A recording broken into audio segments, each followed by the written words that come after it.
인공지능이 3D로 완성을 시키는 때가 곧 올 것 같습니다. 자, 이런 디자인들 보세요.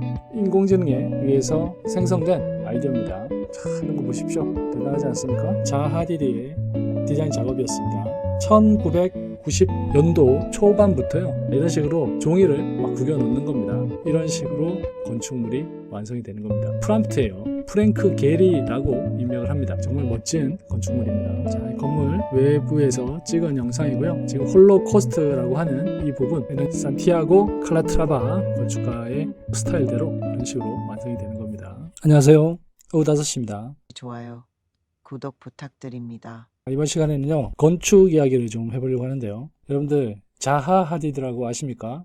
자하 하디드, 이거 보시면 혹시 아시는 분들도 있으실 것 같은데요. 이 건물을 설계한 건축가가 자하 하디드입니다. 바로 동대문 디자인 프라자입니다. 여기 보면 달리, 그죠? 인공지능 이미지 생성기 서비스 달리입니다. 프롬프트 창에다가 자하 하디드 뮤지엄 에어리얼 뷰 DDP 하이 퀄리티 라고 이제 입력을 하면 지금처럼 이미지가 이렇게 완성이 되는데요. 요즘에요, 이 자하 하디드 건축 사무소에서 인공지능 생성 서비스를 활용해서 디자인 아이디어를 도출한다고 합니다. 이게요, 상당히 큰 의미가 있습니다. 앞으로 인공지능 생성 서비스가 어떻게 산업에 활용될지에 대해서 많은 부분을 우리가 예상해 볼 수가 있습니다. 살펴보겠습니다. 패트릭 슈마허라는 분이 자하 하디드 건축 사무소의 대표로 있는데요. 스튜디오에서 어떻게 이미지 생성 기술을 이용하는지 발표를 했습니다. 자, 여기 보면요, 대부분의 프로젝트에서 인공지능 서비스를 활용하고 있다고 합니다.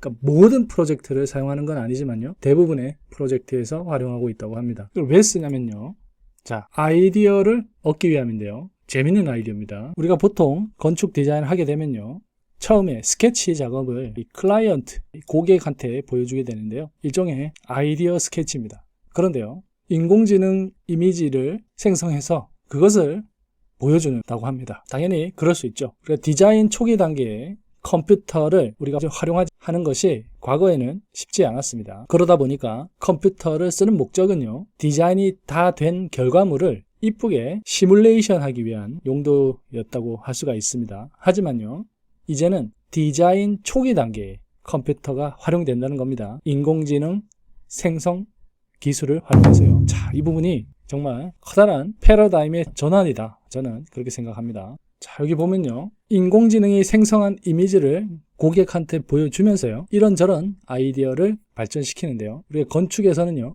중요한 요소가 빛, 그림자, 기하학, 일관성, 중력, 질서, 이런 이야기를 해야 됩니다. 그래서 다양한 인공지능 생성 결과물에서요, 위와 같은 요소들을 이야기하는 거죠. 달리도 사용하고요, 미드저니도 사용하고 스테이블 디퓨전도 사용한다고 합니다. 특정 하나의 이미지 생성기를 쓸 필요가 없죠. 이렇게 다양한 이미지 생성기를 쓰는데요. 현재는, 자, 이게 이미지입니다, 여러분. 이미지예요. 3D 형태가 완성되는 건 아니죠. 근데 앞으로는 이 3D 생성기가 완성이 좀 되면요, 이제 앞으로 그걸 쓸 거라고 예상이 됩니다. 지금은 AI가 생성한 이미지들 중에서 한 10에서 15% 정도를 선정해서 3D 모델링 단계로 나아간다고 합니다. 모델링은 사람들이 하는 거죠. 근데 앞으로는 인공지능이 3D로 완성을 시키는 때가 곧 올 것 같습니다. 자, 이런 디자인들 보세요. 인공지능에 의해서 생성된 아이디어입니다. 자, 이런 아이디어 보세요. 대단하지 않습니까? 실제로 이 이미지가 3D를 구체적으로 보여주진 않습니다. 하지만 이 이미지를 보고 영감을 받는 거죠. 그리고 구체적으로 건축이 되기 위해서는 이런 부분이 보완되면 좋겠다라고 계속 아이디어를 떠올리는 겁니다. 그래서 자, 여기 보면은 10에서 15% 정도가 이제 3D 모델링 단계로 넘어간다는 얘기죠. 그래서 3D 모델링을 하면서요, 이제 그런 현실화에 대한 고민을 할 것 같습니다. 인공지능 생성된 이미지로부터 아이디어를 얻고요, 그렇게 얻어진 영감들이 3D 모델링 단계를 통해서 구체화가 되는 거죠. 자, 이런 거 보십시오. 대단하지 않습니까? 자, 이런 거는 우리가 과거 같으면요, 이런 아이디어가 있으면 종이에다가 스케치를 했었죠. 그리고 그 스케치를 통해서 발전을 시켰는데, 이제는 이런 인공지능 이미지를 가지고 영감을 받고 발전시키는 건데요. 그 차이점 여러분들 느낌이 오시나요? 자, 그러면 제가 과거의 자하 하디드의 스케치를 좀 보여드리도록 하겠습니다. 지금 보시는 게요, 자하 하디드가 과거에 건축 디자인을 위해서 했던 스케치들입니다. 이게 아주 전형적인 자하 하디드의 디자인 작업이었습니다. 1990년도 초반부터요, 이런 스케치를 통해서 작업을 했습니다. 자하 하디드가 아주 그 당시에는 획기적이었고, 실제로 이런 드로잉이 건축 3D로 발전하기까지는요, 엄청나게 많은 과정이 필요했습니다. 이런 컨셉 드로잉으로 시작을 했던 겁니다. 그래서 지금 보시는 작품이 자하 하디드의 비트라 파이어 스테이션이라고 하는 소방서 건축물인데요. 1993년에 디자인이 된 겁니다. 이거 독일에 있고요. 실제로 소방차들이 지금 보이죠? 1993년도 이때에는 이런 건물 디자인이 사실 흔치 않았습니다. 그냥 단순히 네모난 집들이 콘크리트로 지어졌었는데요. 자, 지금 보시면은 이런 건물이 지어질 수 있었던 건요, 이런 스케치 작업, 영감을 받으면서 작업을 했기 때문입니다. 자, 그런데요, 이러한 과정이 지금 보시는 것처럼 미드저니, 스테이블 디퓨전과 같은 인공지능 이미지 생성기를 통해서 시작이 되는 겁니다. 그래서요, 이분이 인공지능이 초래하는 이런 심각한 문제들은요, cannot be resolved heavy regulation, 과도한 규제로는 해결할 수 없다고 이제 얘기를 하는 거죠. 저도 공감이 됩니다. 그것보다는 오픈, 개방적이고 프리, 자유롭고 에너자이즈드, 에너지가 넘치고 낙관적인 접근을 강조하고 있습니다. 아주 공감하는 얘기입니다. 인공지능을요, 우리가 뭔가 규제를 통해서 제어하기보다는 이렇게 오픈하고요, 다양한 창의적인 활용 방법에 대해서 더 고민을 하면 좋을 것 같습니다. 슈마허 이분은요, Anti-Regulation Views, 반규제 입장으로 잘 알려져 있다고 하네요. 대단합니다. 이제 시작이라고 생각이 됩니다. 이 자하 하디드는 1993년 제가 보여드렸던 이 비트라 파이어 스테이션을 시작으로 끊임없이 창의적인 도구를 활용한 건축 디자인 작업을 선도했고요. 전 세계적으로 아름다운 건축을 주도했습니다. 그래서 우리나라에도 이 동대문 디자인 프라자를 완성하게 되는 겁니다. 지금은 우리가 이미지 생성에 집중을 하고 있지만 궁극적으로는 우리의 주변 환경, 공간이 인공지능으로 인해서 변화가 될 것이다 라고 저는 생각이 됩니다. 제가 또 재미난 기사를 하나 소개해 드리려고 하는데요. 이 자하 하디드 건축사무소에서요, 이 제너러티브 모델을 훈련을 시켰는데요, 막 구겨진 종이를 활용해서요, 유명한 건축가의 스타일을 반영해서 건축 디자인을 만들어낸다고 합니다. 한번 좀 살펴보시죠. 이런 식으로 종이를 막 구겨 놓는 겁니다. 입력을 하게 되면요, 자, 보세요. 이런 식으로 건축물이 완성이 되는 겁니다. 그런데요, 여기 보면 프롬프트예요. 프랭크 게리라고 입력을 합니다. 이 프랭크 게리는요, 유명한 건축가입니다. 이 자하 하디드와 더불어서 이런 유기적인 건축물로 아주 유명한 건축가인데요. 자, 지금 보시는 건축물이요, 스페인 빌바오에 있는 프랭크 게리의 구겐하임 뮤지엄입니다. 구겐하임. 대단하지 않습니까? 사실 건물이 아니라 조형 작품 같죠?